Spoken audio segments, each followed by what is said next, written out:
When I was younger, there was a ruined building at the bottom of our street.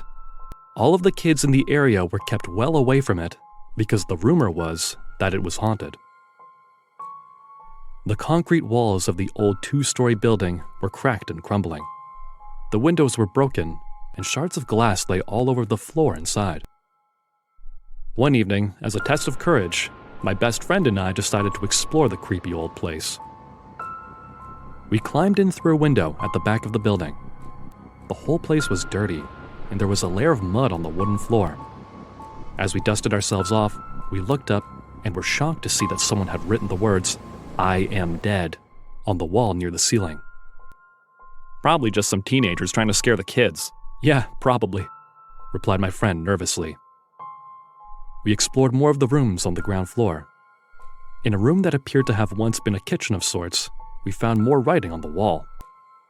It read, "I am in a room upstairs."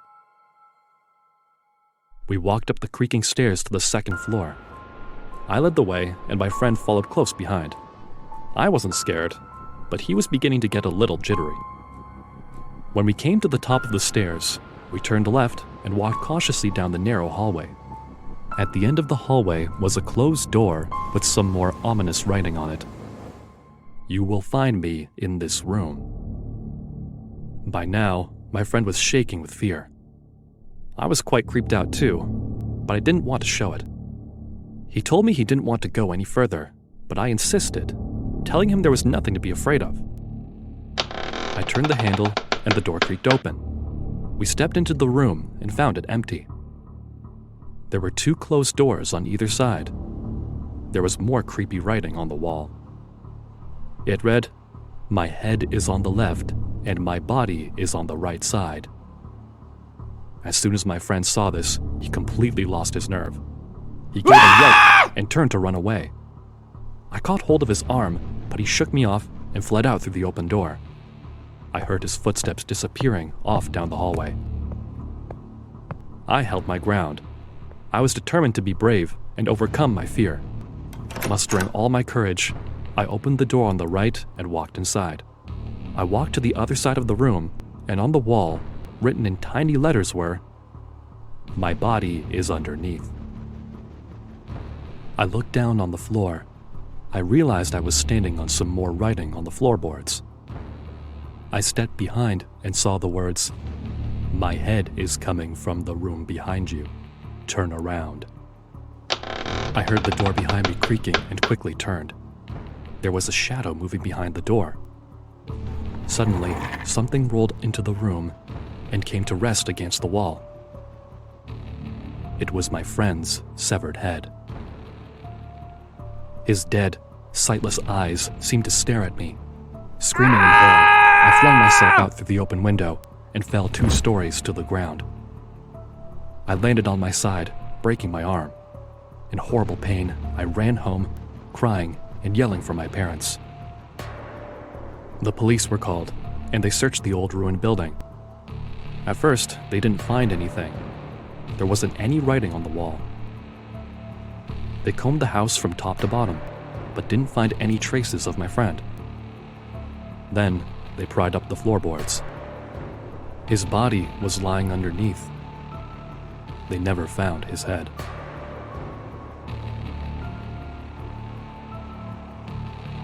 Don't forget to subscribe and hit the bell icon for more videos. One morning, a young girl named Kathy was walking to school. On the way, she happened to see another girl playing at the end of the street. For some strange reason, the girl was jumping up and down. Kathy knew the girl must be attending the same school as her because they were both wearing the same school uniform. When Kathy got closer, she saw that the girl was jumping up and down on a manhole cover. Kathy was puzzled. She wondered what the girl was doing. She jumping up and down on that same spot like that. Was she insane? Was it a game?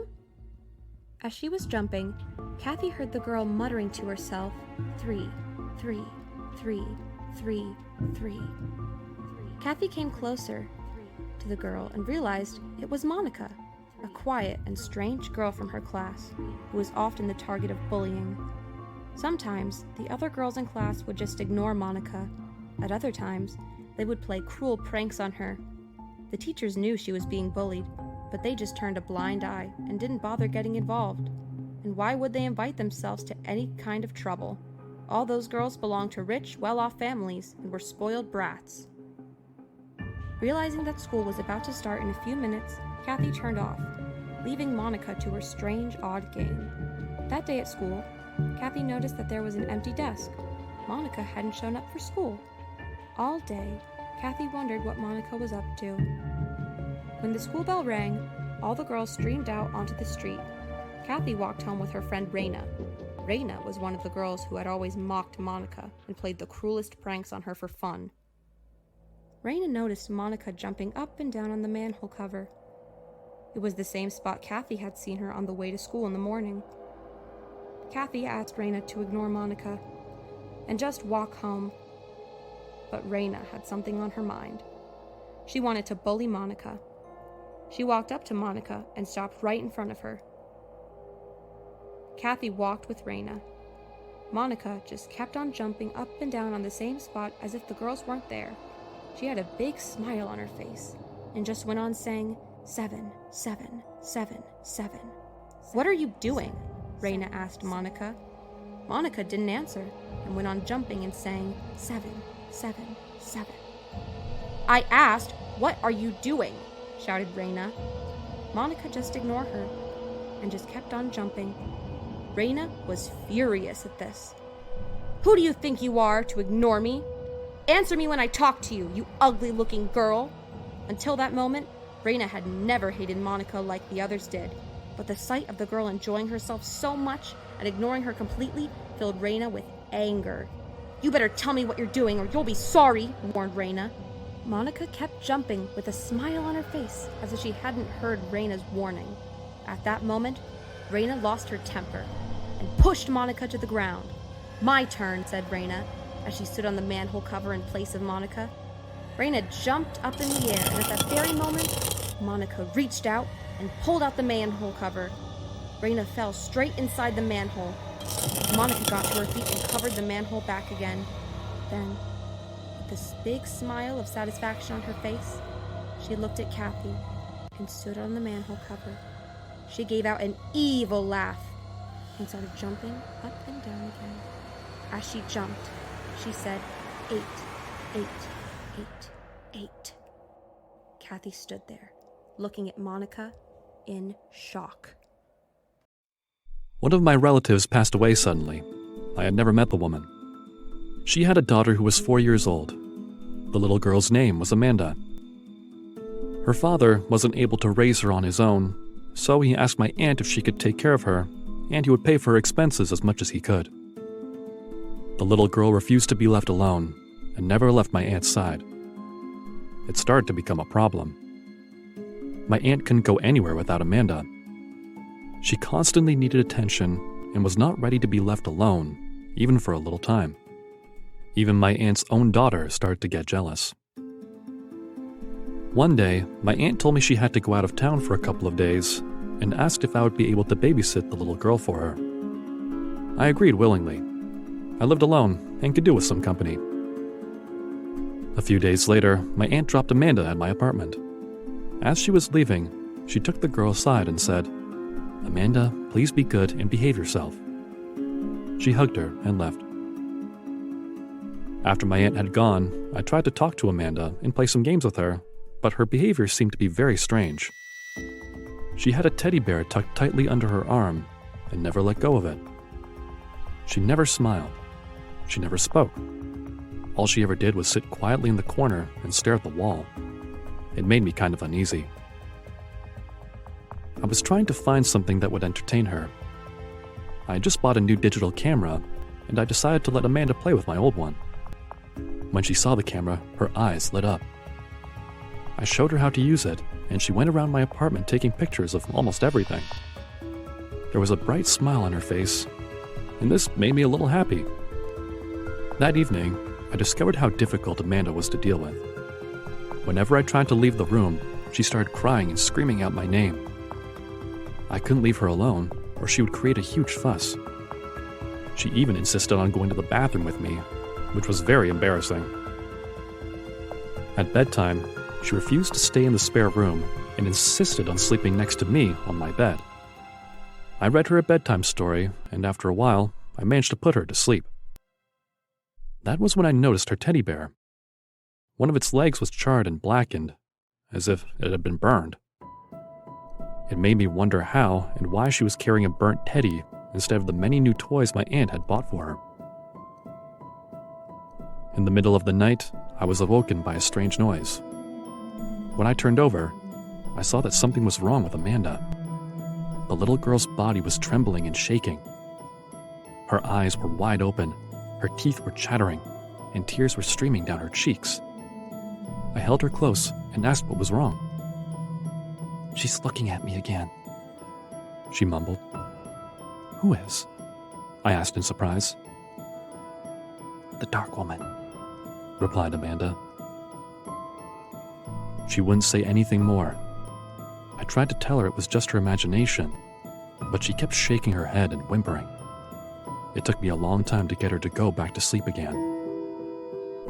The next day, Amanda was fine again. She loved playing with my digital camera. When it was time for her to go home, I told her she could keep it.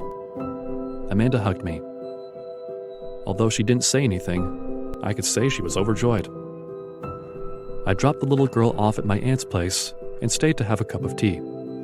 My aunt thanked me for taking care of Amanda, and we spent some time chatting at the kitchen table while Amanda went around clicking pictures of my aunt's house with the digital camera that I gave her. "Poor little thing," said my aunt. "She hasn't said a word since her mother died." I couldn't contain my curiosity. "How did Amanda's mom die?" I asked. A strange look overtook my aunt's face. "She died in a fire." "How did the fire start?" I asked.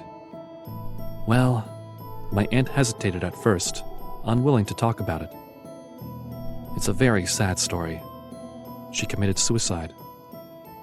Amanda's mother was a very troubled woman. She poured gasoline over herself and lit a match. She burned herself alive. "Oh my God! How horrible!" "Yes," said my aunt. "Her family was so shocked they hushed it up and pretended it was an accident. We had a small funeral, but only close relatives were invited. Amanda wasn't there. She doesn't even know her mother is dead. She thinks her mother is just on a long holiday and will be back in a few weeks. We haven't had the heart to tell her the truth." "Poor Amanda. I can't even imagine what she must be going through," I said. My aunt just nodded her head sadly. I said goodbye to Amanda and left my aunt's house. I called her often to ask her about Amanda and how she was doing. A few days later, I got to know that Amanda died. My aunt was trying to change Amanda's behavior. At night, she forced the little girl to sleep in her own bedroom. Even though Amanda screamed and cried, my aunt left her there and locked the door so that she could learn to overcome her fears. In the morning, she found Amanda lying motionless in bed. The poor little girl was dead. Nobody could understand what had happened. The coroner couldn't determine a cause of death. There wasn't a mark on her body. She was perfectly healthy. She had just mysteriously died during the night. There was no explanation. After the funeral, I went back to my aunt's house. Everyone was very sad.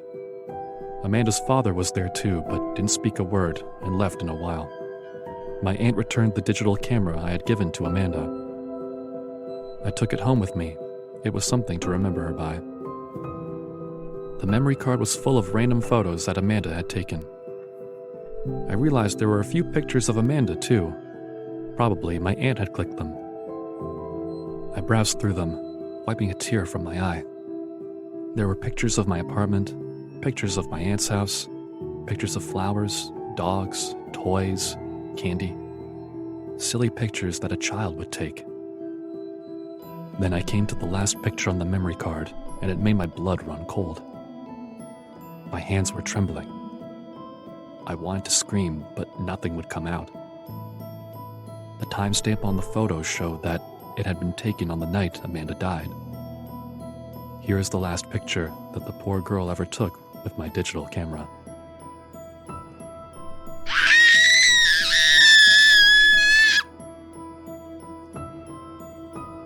Don't forget to subscribe and hit the bell icon for more videos. I was traveling by a subway train with a friend of mine. It was past midnight, and the train was almost as empty. We were kind of bored, so my friend decided to tell me a story. He said this was a real story, and it was told to him by his uncle. It so happened that my friend's uncle was traveling with his group of friends on a long journey by train. It was nighttime, and train journeys always fascinated him. He had planned to have a gala time in the train with drinks and food. They were carrying some scotch with them. However, they realized that they had no water left to mix with the scotch. And since it was nighttime, there were no stops anytime soon to buy some. So, they called the train attendant, who was a young-aged guy, about 25 years old. They bribed him and asked him to arrange some ice for them. The train had no pantry car, so ice was not easily available. The guy initially hesitated, but seeing a couple of bucks in his pocket and an offer to have a glass of the world's finest scotch with them, he couldn't resist. He agreed and told them he would be back in a few minutes. He came by in a while and got some ice for them. They all enjoyed their drinks and, as promised, gave some of the attendant boy too. They were not satisfied and wanted to drink some more, but the ice was over. They asked the young boy to arrange for more ice. He denied them, saying he won't be able to get any more. But they were reluctant and bribed him double the money this time. The boy just couldn't resist the greed for easy money and somehow managed to get them ice again. This continued for 3 to 4 rounds. Each time, the attendant refused firmly, but these guys bribed him more and more. Finally, when asked to get ice one last time, the attendant boy said it was impossible for him to get ice anymore now. They were all drunk and bribed him more money, but he was adamant and said he couldn't arrange the ice even if he wanted to this time. He apologized too. They found this weird. All this while, he could get ice when they bribed him, and he looked kind of greedy for money, so there was no reason why he would refuse. So they asked him the reason for it. The guy replied, "Sir, where will I get more ice from? I threw the dead body off the train into the river we passed a while back."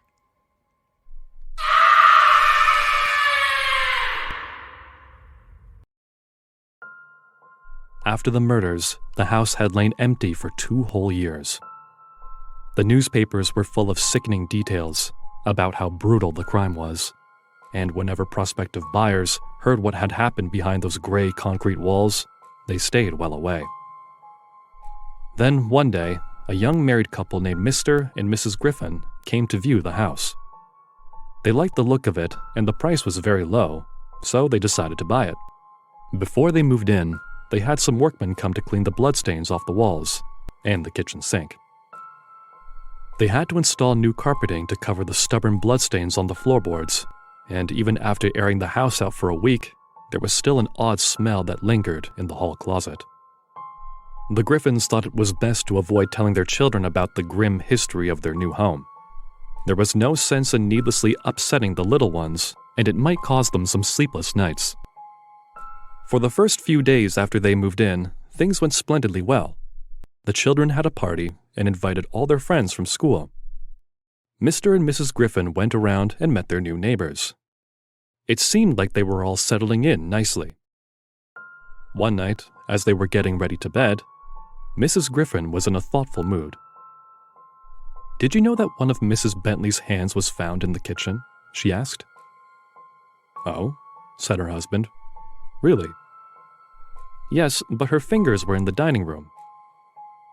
"How ghastly," replied her husband. "I wouldn't mind if he had used a gun, but the way he carried it out, bits here and bits there, well, he made a mess of the whole house." It wasn't all his doing. If Mrs. Bentley hadn't insisted on dragging herself around from room to room trying to escape, well, she wouldn't have had to drag herself if he hadn't chopped off her legs, said his wife. "I suppose you are right, dear," Mr. Griffin replied. But the manner in which Mrs. Bentley's sister was killed, that was ruthless too, said Mrs. Griffin. He didn't plan it in advance, you see, said her husband. How was he to know that her sister would drop by unexpectedly? And of course, when the mailman came by to deliver the letters and saw what was going on, obviously he had to go too. It was rather a mess, said Mrs. Griffin. Anyway, I think I'll take a bath before bed. In the bath where he chopped off her legs? Asked her husband. Yes, that one. The bath downstairs looks a bit too dirty. Well, in that case, I'll just pop in the bathroom while you're getting ready. Mr. Griffin was shaving himself in the bathroom when he suddenly felt very strange. Staring at himself in the mirror, he knew there was something wrong. He just didn't feel himself. And then, as he stared at his reflection, an odd sensation came over him, as if his mind was somehow clouded and he wasn't quite in control of his own actions. He quietly opened the bathroom door, walked silently down the hallway, and tiptoed up the stairs to the attic. When he got there, he opened a small cupboard and saw it sitting there in the corner. He had no idea how, but he knew it would be there. The axe. Mrs. Griffin was sitting in front of her bedroom mirror, putting up her hair, when she noticed her husband come into the room. His hands were behind his back, almost as if he was hiding something, and there was a curious look on his face. "What are you thinking, dear?" she asked. "I'm thinking I won't make such a mess this time," he replied.